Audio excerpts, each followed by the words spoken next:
Did the Delta State government No, pay salaries? that was before now. That was before now. Did the Delta State government pay salaries from the bailout? Sure, definitely. To the state government workers, right? To the state government. So you're not owing them.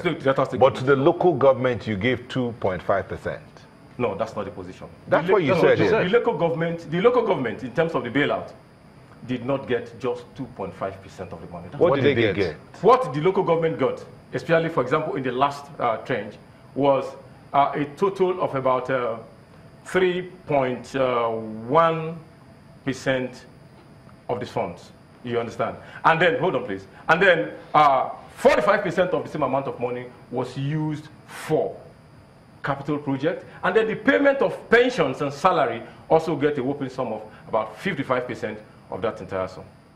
So I would like us now to look at what Delta State government, because it's not about the salaries.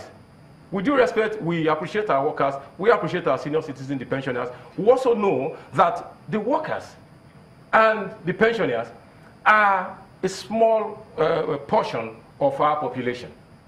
Everybody is a Nigerian. I mean, all Nigerians are Nigerians. Everybody in Delta State must have an impact of what government is doing. That takes us away from what we're doing with the salaries to what we're doing with the pensioners, now to a new place where government is doing a whole lot in terms of human capacity development. Before you talk about that human capacity development, I believe you saw the report that was played where pensioners from that contributory pensions were protesting, and then we got a response saying, I think it was from a certain government official saying the amount that was received was not up to the expectation.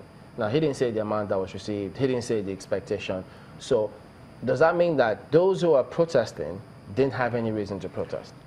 You see, protest comes in various dimensions. If we are going to look at that protest, then we'll look at the integrity of the protagonist, Dr. Cairo Jubo.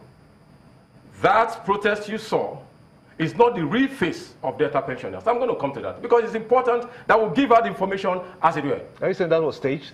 It was stage managed. How? Do you have proof? Hold on. Do you have proof it was stage managed? Hold on. When I give you the... No, I just want you to answer that question. Do you have proof that that protest was stage managed? We give you verified information. A Dr. Cairo Jubo, right, is not a man that is strange in the political scene. Before now, he was in PDP, and the chairman of the South in terms of the PDP, and upon the Congress, when it was very clear that he may not be able to come back as the chairman in the South of the PDP, he immediately joined forces with the Sheriff faction without ideology, and he played a very noble role. We are part of what happened before the Supreme Court gave their ruling. Hold on, please. I'm afraid we'll have to go to break. It's a requirement, but we'll come back and let you conclude your thoughts in a moment. It's all right. Join us again.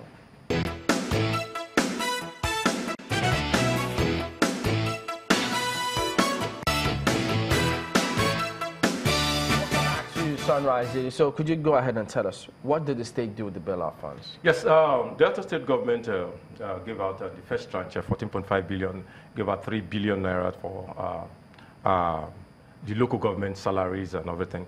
Then we did that of the salaries or pension for state government, which took about 5.1 billion, and then the others went for capital project. The second tranche was about 8 billion, and over 700 million was handed over to local government to take care of their salaries at the same time.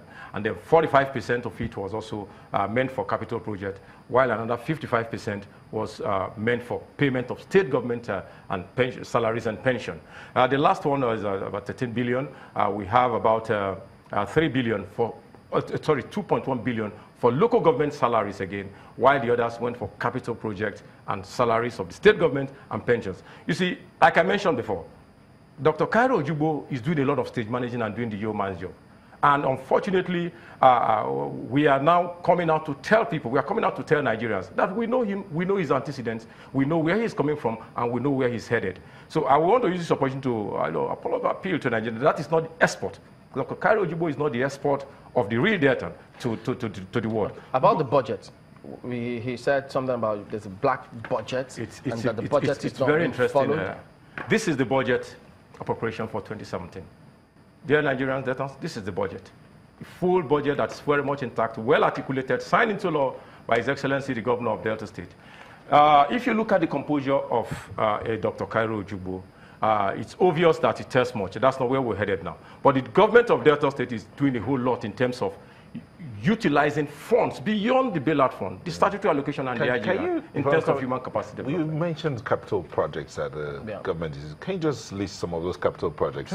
Delta State government has completed well over 55 roads and about 39 commissioned. As we speak at this moment, the government of Delta State is talking with the people. They are in a town hall meeting in the Okpe axis, in the Udu axis, talking to the people on the development strides of the state and getting the feedback on what the people are actually looking at ahead of the remaining parts of the government. So the Delta State government has also gone ahead to look at the population index of Delta State. We have more, about 58% of Deltans are youth, which all of them, most of them in tertiary institutions. The state government has gone to revamp the technical education. Because before now, what we have is our neighboring people from our neighboring West African countries coming to do POP and all those things. But with the technical education we have in Delta State, with 6 technical schools across the 3 senatorial districts that are well equipped to polytechnic standard, we are creating employment by making sure that when they get out of school, instead of looking for white-collar job, they have something to do. So Delta State that doesn't have, is not owing salaries? Delta State is not owing salaries. We'll have to anchor at that point, I'm afraid. We'll continue this conversation at a later date.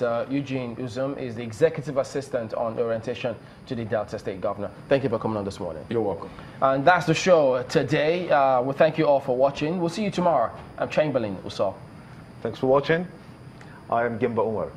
Thank you for watching. I'm Neo Taigwe. Goodbye.